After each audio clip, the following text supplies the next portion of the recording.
Hello, welcome back. I am Dr. Pete. Here you are. You have arrived at On Air with Dr. Pete, and welcome. And so, this is my new show, and I'm so glad that you're here. So, today I want to just bring you a couple little like year end stuff, and it's just me, not any of my amazing guests, but keep some of those great topics coming. And if you are interested in being a guest, please hit us up, and we are thrilled to have you. And this show is about support and learning, learning about ways that you can manage life, and life is lifing. That's what some of my athletes will say. And there's no truer comment than life is lifing. So, as the year is coming to an end, what are you thankful for? You've listened to hopefully some of the earlier episodes on gratitude or ways to manage the stress of the holidays, and obviously the end of the year is a time to reflect. Now remember, you can reflect anytime, so you don't have to wait for the end of the year to reflect. And so, what are you reflecting on? What's coming up for you? When I was talking with Dr. Estes recently, I mentioned I overbook. I notice that there are times that I am, I guess you could almost say, like, addicted to work. Workaholic is a thing that we say. And what you do is you do that with awareness, with insight. I'm aware when I'm overextending myself. I'm aware when I'm doing things that maybe I could slow down. And so the barometer I use is meditation. So when I'm meditating in the morning, I'm like, all right, yeah, I'm feeling like racy, or my brain is there, and I'm wondering where my phone is, and should I pull my phone out? And those are things that you recognize, and you do that in a non-judgmental way. I recognize that there's times where I just want to be on my phone, and there's that escape that kind of happens when we can do that.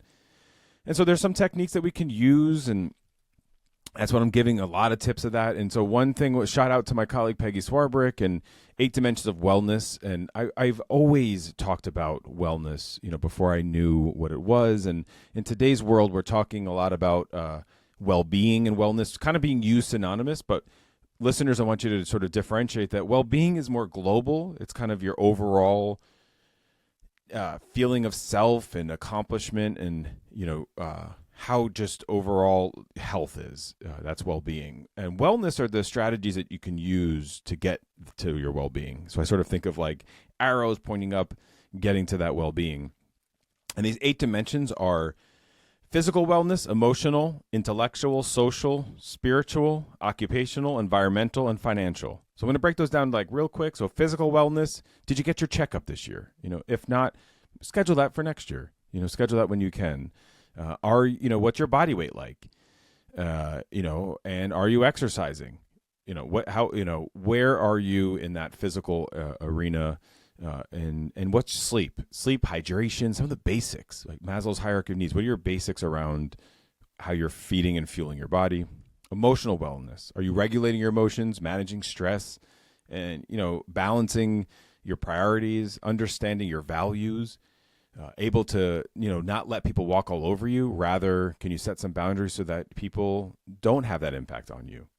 Intellectual wellness. Do you need to read a credible sort of book or newspaper?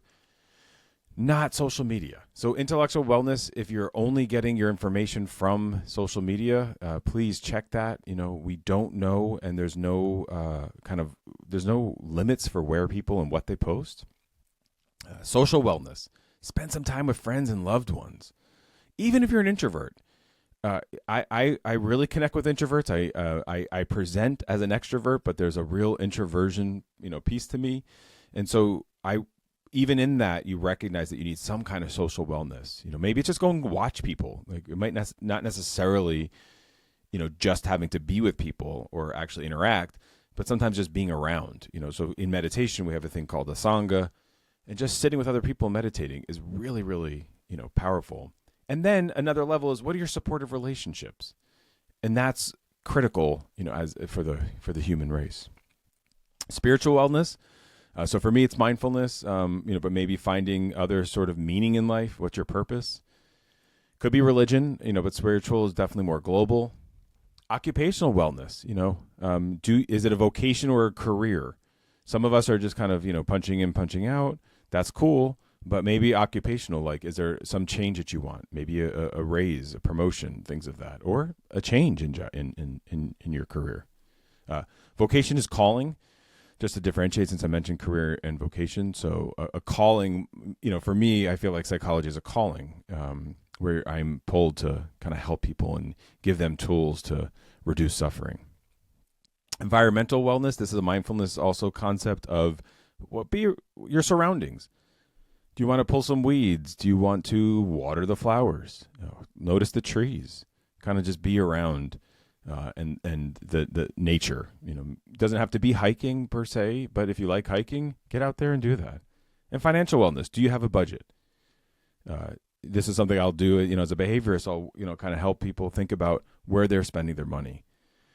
Or learning how to spend your money, because if you're just sort of hoarding it and, living for the future, that's important. And it's also this moment, finding the balance between that. So, hopefully it's 8 dimensional wellness, take inventory of where yours is at. And so as we get On Air and Dr. Pete moving, we are just playing around, and we want to hear from you. So please send us some topic ideas. It's officialdrpete.com. We'd love to hear what you got.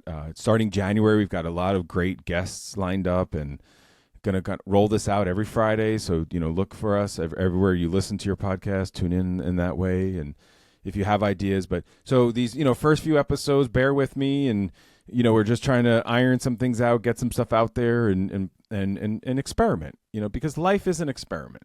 And so if you're feeling really overwhelmed and stressed and you're not sure what's going on in life, that is life, and that's cool. And that's honestly, that's the vulnerability that hopefully you can feel in On Air with Dr. Pete, where it's not perfect, and I'm going to work towards perfection because that's what I do as a recovering perfectionist. And our producer is not yet in recovery. So she is there definitely trying to get us towards perfect. And that's not a bad thing, right?